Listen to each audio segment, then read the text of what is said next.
Kamusta mga kadip, pang malakasang ADV 160 ba hanap mo? Baka itong project na to na yung hinihintay mo. Tara at samahan nyo kaming gawin at panoorin nyo hanggang dulo itong video na to kung paano natin binild yung ganitong project na to. Excited ka na ba? Let's go! Jumpstart tayo mga kadip. Sa part na to nililihan na ni Boss Rodel at Boss MJ yung mga panel na natapos na nating primeran. Dry sanding tayo para hindi pa ulit-ulit yung trabaho at madali natin makita yung mga hindi pa natin napapantay na area. Ito na yung mga parts na natapos nilang lihahin. Tapos, ito nga pala itsura ng unit ni Bossing bago namin umpisahan gawin dahil galing siya sa aksidente. Madaming basag at madami ring gasgas pero ang importante, magawa natin ng solid to. Pagkatapos maliha, i-apply na natin yung ating base color na Chromax Black by Hernan Paint Center at ang ating baril, syempre, galing din kay Hernan Paint Center yan. Matapos nating i-apply ang ating base coat, proceed na tayo agad-agad sa ating hydro dipping at eto nga, na-activate na natin yung ating film na Forged Carbon Loop at ang panel na ilulubog natin ay kanyang flooring at eto na mga kadip, ilulubog na natin at ganitong angle natin siya ilulubog. Yung mga ganitong panel ang ating nilulubog or pinapakita sa kada video para nakakatulong pa tayo sa ating mga aspiring na pintor. Ganitong mga project kasi yung mga challenging ilubog, kaya ito yung mga pinapakita natin kada video para may natututunan sila kada nanonood sila sa ating mga project. At eto nga, tapos na, all goods naman lahat at nalagyan naman ng print.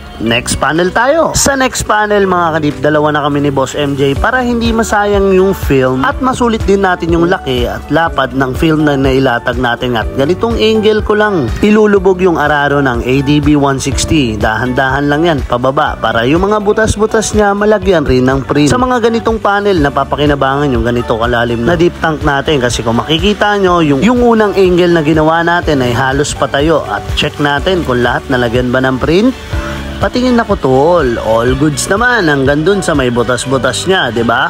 Effective yung angle na gamit natin kaya next step tayo agad. Syempre after nating i-dip lahat ng mga panel ni Bossing, obligado nating tanggalin yung residue ng film. Para next step, kakapit yung ating clear coat. At next natin i-apply mga kadip etong chameleon white na sa panel ni Bossing. Makikita nyong paghapyaw natin ay kumulay agad yung chameleon natin at hindi naman na kompromiso yung ating forged carbon. Maganda kaya kalalabasan ng project na to mga kadip dahil ito ay full forged carbon looks. Tingnan na lang natin yan sa gabi at sa daylight mode. Let's go! Ito yung sample natin mga kadip sa low light at ito naman yung kanyang effects pag tinamaan ng araw. Alright, meron siyang nagbo-blue at nagba-violet na shade. Napakaangas at napaka-solid. Interviewin na natin si Bossing para matapos na natin tong project na to. Let's go!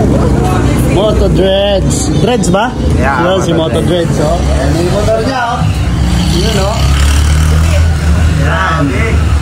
Hintayin natin yung final output. Grabe ito. Black, di ba? Black pa din. Oh, black pa din. Pero naaninag ko na yung pagka ano nyo. Tinamaan niya ng ng ilaw. Yun, nakikita natin.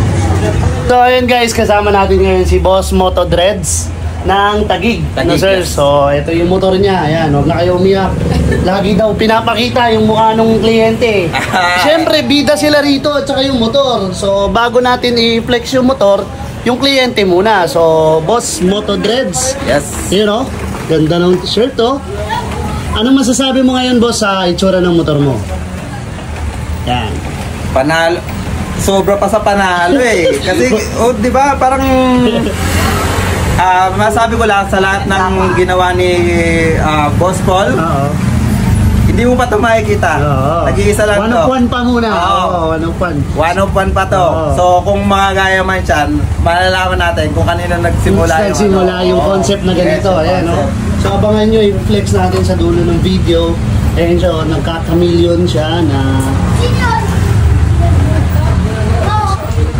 Forged Carbon by Moto Dreads lang yan. Boss, maraming salamat. So pwede mo i-plug dito yung YouTube channel and Facebook page. Ayun guys, pa-support na lang Moto Dreads sa Facebook, YouTube, Instagram, and TikTok. Yun. Then shoutout ko rin yung ADV 160 Taguig Reps na under kami ng ADV 160 Nation Roundtable. So kita-kits lahat sa November 18 anniversary ng grupo.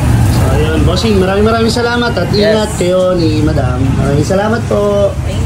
At ayun nga mga kadip, tapos na yung project natin na Honda ADV 160 na full forged carbon look. Masasabi kong ito pa lang yung kauna-unahang ginawa namin na iisang design dito sa Polworks Hydrographics. Kaya para magkaroon siya ng contrast, nilagyan natin siya ng chameleon look sa kanyang outer fairings. At kita nyo naman, visible naman yung design, kita pa rin naman yung ating chameleon. At ito naman yung itsura niya sa daylight mga kadip. Talagang napaka-solid ng project na to mga kadip, dahil tumerno yung mga pyesa ni Bossing, pati yung mugs ni Bossing ay tumerno din sa kaha niya. Isushow nga pala to ni Bossing sa darating na Sabado, kaya good luck and congrats agad Bossing. Ultimo pipe ni Bossing ay talagang ternong-terno, pati yung swing arm mo naka-powder coated yan. At ito naman yung araro ni Bossing na nilubog natin kanina. At dyan natatapos yung project natin mga kadip. Maraming salamat sa mga nanood, at syempre maraming salamat sa Team Polworks na kasama ko sa project na to. Maraming salamat ay kay Bossing uli na Motodread. Salamat Bossing sa pagdayo at sa pagtitiwala